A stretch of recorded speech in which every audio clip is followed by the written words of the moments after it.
Hello dear students, अगर आपने last lecture देख लिया है तो हमने ट्रांसपोजोन के दो टॉपिक कवर कर दिए थे। हमने बेसिक इन्फॉर्मेशन सीख ली थी, हमने उसके टाइप्स देख लिए थे और ये भी देख लिया था कि मैकेनिज्म क्या है, कि ट्रांसपोजोन्स कैसे काम करते हैं। आज के लेक्चर में हम देखेंगे कि उनका स्ट्रक्चर क्या होता है और एवोल्यूशन का क्या इफेक्ट उनके ऊपर पड़ा है। तो चलिए शुरू करते हैं।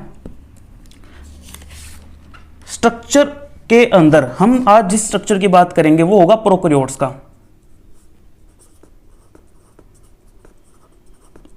यानी कि बैक्टीरिया का।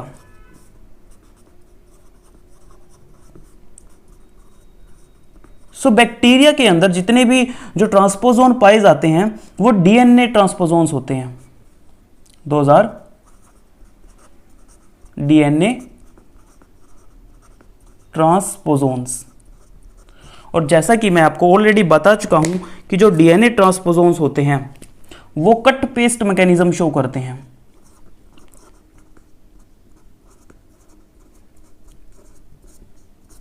ओके, अगर आपको नहीं पता कट पेस्ट मैकेनिज्म क्या होता है तो आप मेरी लास्ट वीडियो देखिए, उसके बाद ये वीडियो देखिए। तो चलिए शुरू करते हैं। बैक्टीरिया के अंदर तीन तरह के या तीन कैटेगरी के ट्रांसपोजोन्स पाए जाते हैं। एक होते हैं आईएस एलिमेंट्स,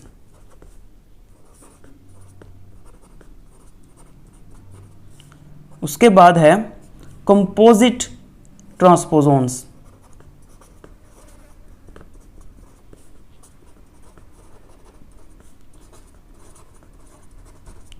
और तीसरे होते हैं नॉन कंपोजिट ट्रांसपोजोन्स।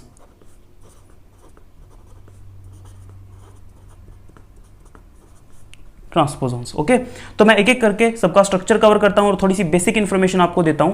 सबसे पहले हम शुरू करते हैं आईएस एलिमेंट्स के बारे में।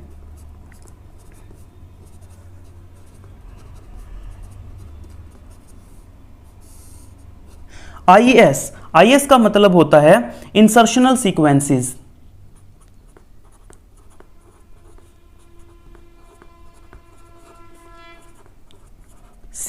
ओके, एक्चुअल में जो आईएस एलिमेंट है वो साइज में बहुत छोटे होते हैं। These are very shorter in size.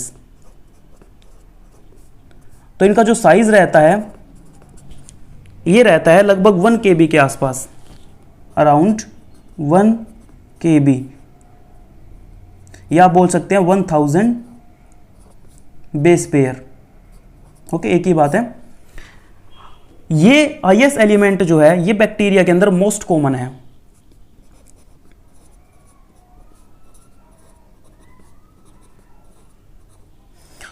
और ये क्या है, दे show inverted repeats in opposite direction.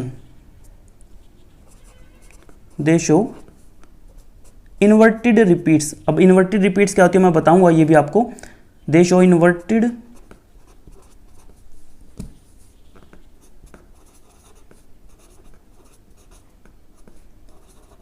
Repeats in opposite direction.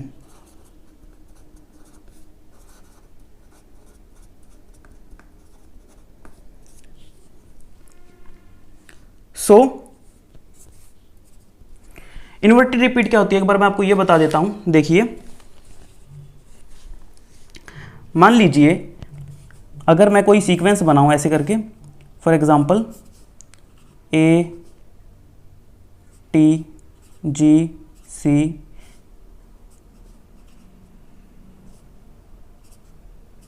ये कोई सीक्वेंस मान लीजिए मैंने बना दी, ठीक है। अब इन्वर्टेड रिपीट्स आपको क्या मिलेंगी, अब यही जो सीक्वेंस है ये दोबारा से रिपीट होगी लेकिन इन्वर्टेड फॉर्म में। जैसे जो ये वाली है, जैसे C ऊपर है G नीचे, अब इसके बाद आपको कुछ ऐसा मिलेगा, G ऊपर देखने को मिलेगा, C नीचे। तो ये देखो, ये इसकी इन्वर्टेड फॉर्म होगी, राइट। अब उसके बाद नेक्स्ट क्या है, ये वाली, अब इसका भी इन्वर्टेड मिलेगा। ये G ऊपर है तो इधर C ऊपर मिलेगा, और ये वाला यानी कि ऐसे, ये इसका इन्वर्टेड मिलेगा यानी कि A T और T A। सो इनको बोलते हैं इन्वर्टेड रिपीट्स, ठीक है। तो ये इन्वर्टेड रिपीट्स इनमें देखने को मिलती है। इन्होंने बोला कि इन्वर्टेड रिपीट ऑपोजिट डायरेक्शन में देखने को मिलती है। अब मैं एक लाइन और लिखता हूं, उसके बाद मैं इसका स्ट्रक्चर बनाऊंगा। They have protein coding reason.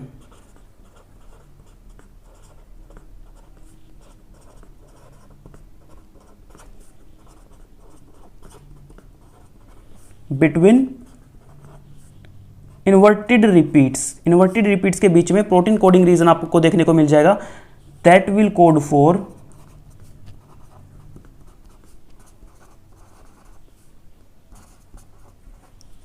Enzyme. और किस एंजाइम के लिए वो कोड करेगा? ट्रांसपोजेज।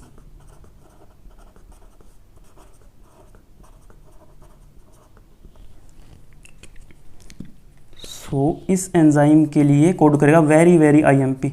अब देखिए इस इंफॉर्मेशन को इंटरप्रेट करके इसका स्ट्रक्चर बनाते हैं। हमने क्या बोला? दे शो इन्वर्टेड रिपीट्स। तो मान लीजिए अगर मैं इन्वर्टेड रिपीट्स को ऑरेंज कलर से बनाऊं,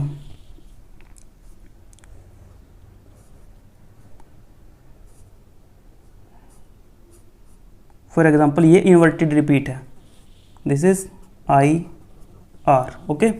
और ये कोई दूसरी इन्वर्टेड रिपीट है,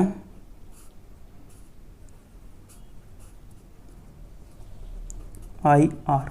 हमने बोला दे show inverted repeat in opposite direction, यानी कि अगर एक इन्वर्टेड रिपीट की जो डायरेक्शन है वो ऐसे होगी तो दूसरी की डायरेक्शन इसके ऑपोजिट यानी कि ऐसी होगी। एक बात क्लियर हुई? ठीक है। और इन्वर्टेड रिपीट के बीच में क्या होता है? देखो, protein coding region between inverted repeat that will code for enzyme transposase, यानी कि दो इन्वर्टेड रिपीट के बीच में आपको मिलेगा प्रोटीन कोडिंग रीजन। तो इसके बीच में आप प्रोटीन कोडिंग रीजन बनाते हैं। तो मान लीजिए इस कलर से बना देते हैं, दिस इज प्रोटीन,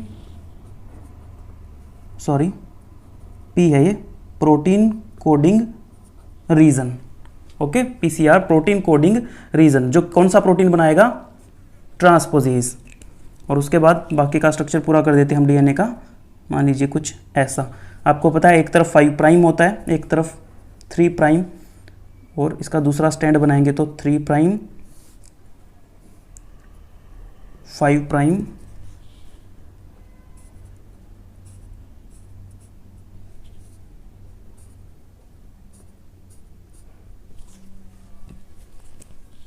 और ये होगा बीच में दो इन्वर्टेड रिपीट के बीच में, this is protein coding reason.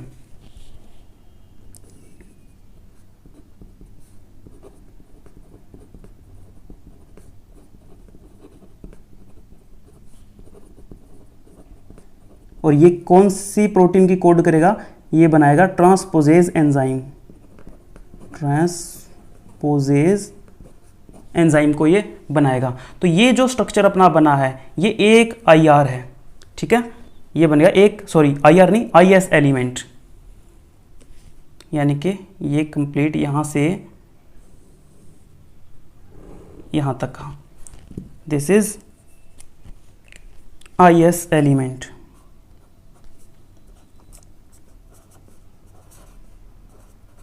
तो बिल्कुल सिंपल सा स्ट्रक्चर, इसमें कोई रॉकेट साइंस नहीं है। दोनों तरफ आपको बस ये दिखानी है, इन्वर्टेड रिपीट दिखानी है, बीच में प्रोटीन कोडिंग रीजन है, और ये डीएनए के 2 स्ट्रैंड बना दें, बन गया स्ट्रक्चर। क्या मुश्किल है इसमें? ठीक है। तो सबसे सिंपलेस्ट जो ट्रांसपोजोन होते हैं वो होते हैं IS elements, these are simplest transposons.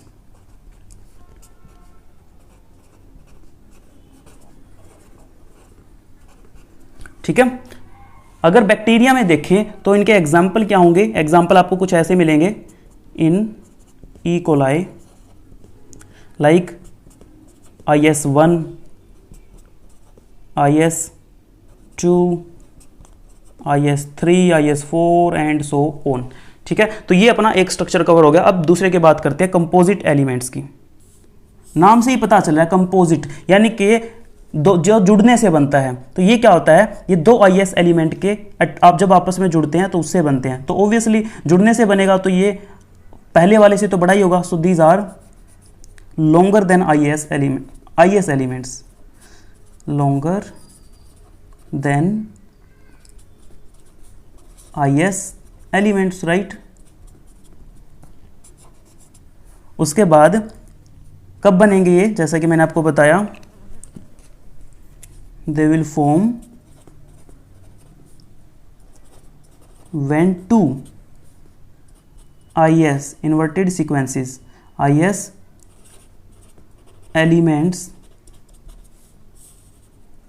Insert near each other,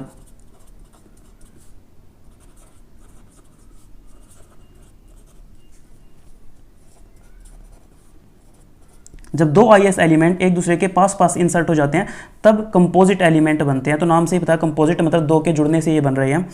और एग्जाम्पल्स जो है इनके वो है TN5, TN9 एंड TN10, ये इनके हो गए एग्जाम्पल। ठीक है, इनके अंदर एक से ज़्यादा प्रोटीन कोडिंग रीजन है, क्योंकि देखो IS एलिमेंट में भी एक तो होता ही था, तो ये तो दो के जुड़ने से बन रहे हैं, तो ऑब्वियस सी बात है कि इनके अंदर एक से ज़्यादा प्रोटीन कोडिंग रीजन होंगे। हैव मोर देन वन,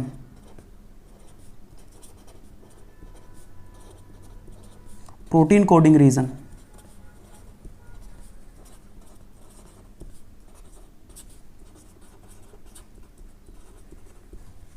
और दूसरी बात आपको याद रखनी कि इनके जो अंदर जो जीन आपको देखने को मिलेंगे वो एंटीबायोटिक रेजिस्टेंट जीन होते हैं। दे हैव, और you can say they carry genes for antibiotic resistance, they carry genes for antibiotic resistance, मतलब कि ऐसे जीन जो इनको एंटीबायोटिक से बचाएंगे। तो भाई वही बात है, डायग्राम बनाएंगे तो ही समझ में आएगा कि सारी रामायण लिखी क्या है। देखो हमने बोला यहीं से आप एक लाइन में इसका सारा का सारा निचोड़ है, form when two IS element insert near each other, दो IS एलिमेंट के जुड़ने से बनेंगे, यानी कि हमें स्ट्रक्चर में दो IS एलिमेंट बनाने हैं। तो मैंने फर्स्ट वाले में जब IS एलिमेंट करा तो एक आपको बनाना सिखा दिया, आपको वैसे वैसे दो बना देने हैं, सिंपल है। ठीक है, तो देखो पहले एक IS एलिमेंट बना लो, उसमें क्या था शुरू में IR यानी कि इन्वर्टेड रिपीट, और उसके बाद था प्रोटीन कोडिंग रीजन। ठीक है, PCR प्रोटीन कोडिंग रीजन, और उसके बाद में फिर से इन्वर्टेड रिपीट, ऐसा था right. This is again IR, और दोनों एक दूसरे के क्या थे, ऑपोजिट डायरेक्शन में। ये हमने फर्स्ट केस में किया था, हमें दो बनाने हैं तो ऐसा ही एक और बना लो, एक इधर बना दो, बिल्कुल same to same. This is IR,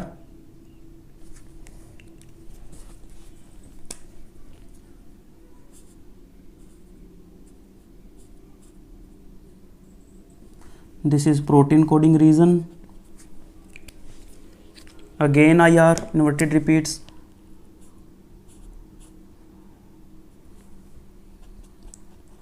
inverted repeat in opposite direction। Okay, तो दो हमने बना दिए IS एलिमेंट। अब इन दोनों के बीच में हमें दिखाना है क्या, प्रोटीन कोडिंग रीजन। इनके पास एक से ज़्यादा प्रोटीन कोडिंग रीजन होते हैं। सो इन दोनों के बीच में ये एक IS एलिमेंट है, ये दूसरा IS एलिमेंट है, दोनों के बीच में क्या है यहाँ पे प्रोटीन कोडिंग रीजन। तो हम दूसरे कलर से बना लेते हैं सो दैट अलग से समझ आ जाएगा।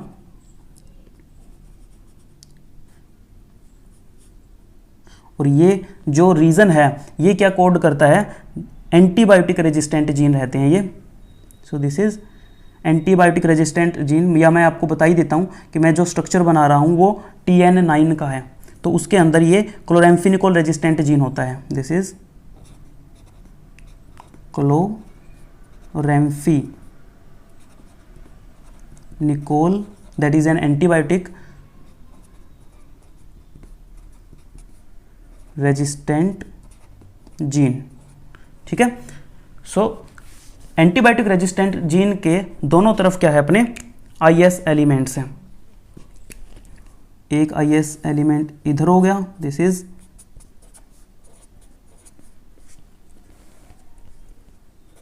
IS एलिमेंट, और दूसरे वाला अपना यहां से यहां तक हो गया, this is also IS element, और जिसे हमने सिंपलेस्ट ट्रांसपोजोन बोला था। और उसके बाद बाकी अब क्या बच गया, अब तो बस स्ट्रैंड पूरा करना है, तो ये दोनों तरफ लगा दो 5 प्राइम 3 प्राइम। ठीक है, और इसके नीचे एक और ऐसा स्टैंड बना लोगे आप सेम टू सेम। मैं अभी स्पेस नहीं बचा यहाँ पे, तो आप बना सकते हो यहाँ पे ऐसे करके 3 प्राइम करके, और ये यूं का यूं नीचे आप दिखा दोगे 5 प्राइम करके। ठीक है, तो मैंने एक ही स्टैंड बनाया 5 प्राइम टू 3 प्राइम, जिसमें क्या है दो IS एलिमेंट के बीच में एंटीबायोटिक रेजिस्टेंट जीन रहता है, तो ये बन गया अपना कंपोजिट एलिमेंट का स्ट्रक्चर। और ये मैंने जिस कंपोजिट एलिमेंट का स्ट्रक्चर बनाया है वो है TN9, इसका स्ट्रक्चर है ये इनमें से, ठीक है। So this is the structure of TN9। अब देखो नॉन कंपोजिट एलिमेंट क्या है।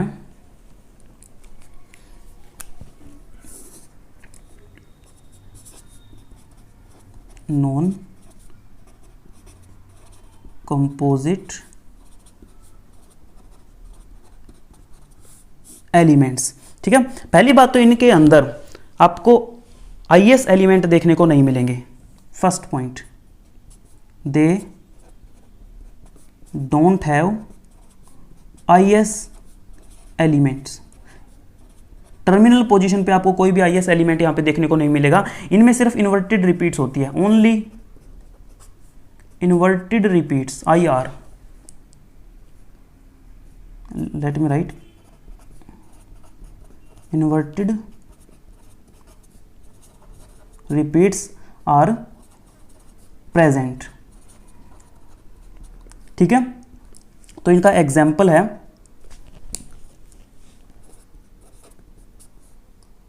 TN3। बस एक एग्जाम्पल यहां पे ध्यान रखना है, और इस TN3 का मैं अभी स्ट्रक्चर भी बनाऊंगा। तो इसके पास 3 जीन होते हैं, मैं यहां पे दिखा देता हूं। इनके पास दे हैव 3 जीन्स। वो 3 जीन कौन कौन से होते हैं?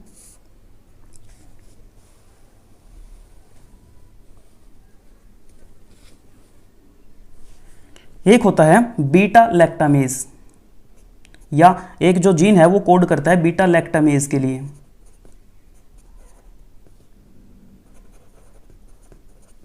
जो सेकंड जीन है वो कोड करता है ट्रांसपोजेज के लिए।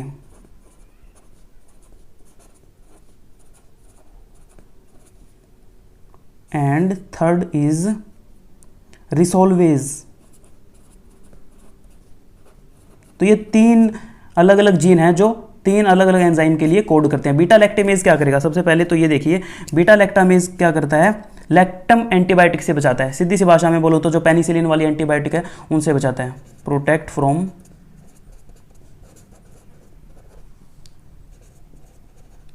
Penicillin like antibiotics.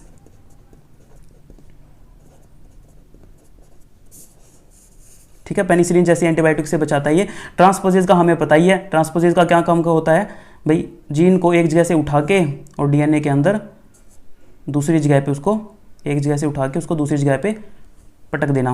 और रिसोल्वेज का काम होता है रिकॉम्बिनेशन का। सम टाइम ये हेल्प करता है, हेल्प इन रिकॉम्बिनेशन। और रिकॉम्बिनेशन या जीन मिक्सिंग आप इसको बोल सकते हो, उसमें ये हेल्प करता है। ठीक है, सो अब इसका स्ट्रक्चर बनाते हैं। तो हमें कुछ भी नहीं बनाना, हमें बस एक ही लाइन ध्यान रखनी है। इनके पास IS एलिमेंट तो होते नहीं है, इनके पास क्या इन्वर्टेड रिपीट है। इन्वर्टेड रिपीट को हम कैसे दिखाते थे? ऊपर देखिए, हम इन्वर्टेड रिपीट को ऑरेंज कलर से शो कर रहे हैं, तो हमें सिर्फ ऑरेंज कलर शो करना है यहाँ पे, यानी कि ये हो गया। अब मैं स्ट्रक्चर बना रहा हूँ इसका, ये होगी इन्वर्टेड रिपीट IR, ठीक है। और ये होगी कोई दूसरी इन्वर्टेड रिपीट IR। और IR कैसे होते हैं? ऑपोजिट डायरेक्शन में। शुरू से यही बात बता रहा हूँ, IR जो इन्वर्टेड रिपीट है वो ऑपोजिट डायरेक्शन में होती है इनमें। ठीक है, उसके बाद मैंने बोला कि इनके अंदर कितने जीन हैं? 3 जीन है, तो यहाँ पे बीच में 3 जीन दिखा देते हैं आप। So for example this is first gene, this is second gene, and this is third gene. Okay, first gene किसके लिए है? बीटा लैक्टामेज के लिए। थोड़ा सा हिंट दे देता हूँ, बीटा लैक्टामेज के लिए है। सेकंड जीन किसके लिए है? ट्रांसपोजेज के लिए है। और थर्ड जीन किसके लिए है? रिसोल्वेज के लिए है। ठीक है, तो ये 3 जीन हो गए, दोनों तरफ क्या है? इन्वर्टेड रिपीट है। अब इसका स्ट्रैंड पूरा कर दो, इधर दिखा दो ऐसे करके 5 प्राइम, इधर दिखा दो 3 प्राइम। ओके, और फिर इसके नीचे इसका एक स्ट्रैंड और बना दोगे ऐसे करके 3 प्राइम, और यूं का यूं बिल्कुल कॉपी पेस्ट मार देना है, कुछ नहीं करना है इसका। अब मैं यहाँ पे नहीं बना रहा, ठीक है, आप बना लोगे खुद से। ये 3 जीन हो जाएंगे, उसके बाद अपना IR रिपीट हो जाएगी और उसके बाद ये 5 प्राइम। ठीक है, तो इस टाइप से आप नॉन कंपोजिट एलिमेंट बना सकते हो। तो ये 3 तरह के ट्रांसपोजोन के हमने स्ट्रक्चर समझ लिया अच्छे से। अब थोड़ा सा इसके एवोल्यूशन के बारे में देखते हैं। एवोल्यूशन में क्या है, जब वैज्ञानिकों ने रिसर्च किया ट्रांसपोजोन्स के ऊपर तो इन्होंने देखा कि जो पहले की हमारी जनरेशन्स थी या हमारे जो एंसेस्टर थे वहां पे ट्रांसपोजोन एक्टिविटी ज्यादा थी। ट्रांसपोजोन एक्टिविटी बहुत ज्यादा थी। ठीक है, पुराने टाइम की बात कर रहा हूं मैं, यहां पे ज्यादा थी। बट जैसे जैसे जैसे जैसे टाइम बीतता जा रहा है वैसे वैसे हमारे अंदर ट्रांसपोजोन एक्टिविटी अब बिल्कुल सीज हो गई है।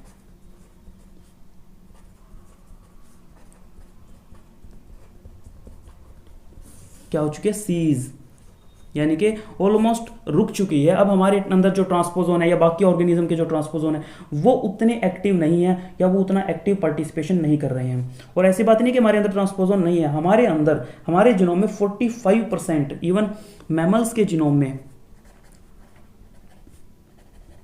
मैमल्स का जो जीनोम है उसके अंदर 45% ट्रांसपोजोन होता है।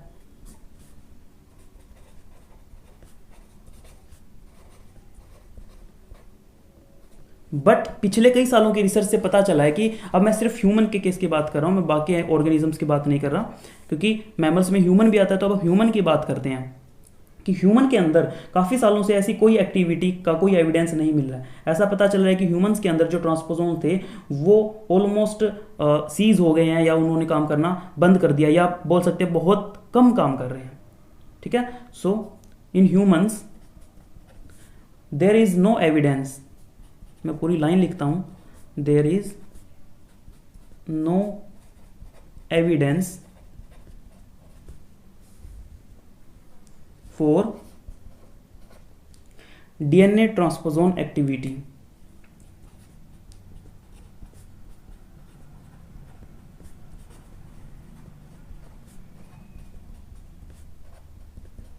ह्यूमंस के अंदर कोई एक्टिविटी अभी नोट नहीं की है in last few years, in last not few years, last many years. अब आपके दिमाग में क्वेश्चन क्या आएगा, आपके दिमाग में क्वेश्चन ये आएगा कि अगर हमारे अंदर ये एक्टिविटी आती है कि अगर हमारी बॉडी के जो ट्रांसपोजोन है अगर वो एक्टिव हो जाए तो क्या होगा। ये भी तो क्वेश्चन सही है कि हमारी बॉडी के अंदर जो ट्रांसपोजोन्स है अगर वो एक्टिव हो जाए तो क्या होगा, तो बहुत गड़बड़ हो जाएगी। वो क्या करेंगे फिर, अगर हमारी बॉडी के जो ट्रांसपोजोन्स हैं एक्टिव हो जाएंगे तो वो म्यूटेशंस कॉज करनी शुरू कर देंगे। If they get activated then क्या होगा, म्यूटेशंस। और जो हो भी जाती है कुछ लोगों के केस में, कुछ फ्यू केसेस में म्यूटेशन हम देखते हैं कि वो म्यूटेशन जो है वो ट्रांसपोजोन्स की वजह से हो रही है। एक्चुअली उस म्यूटेशन से होता क्या है, उस म्यूटेशन से होती है जेनेटिक डिसऑर्डर्स, यानी कि जेनेटिक बीमारियां। जैसे कि एक बीमारी का नाम बताता हूं आपको, हीमोफीलिया।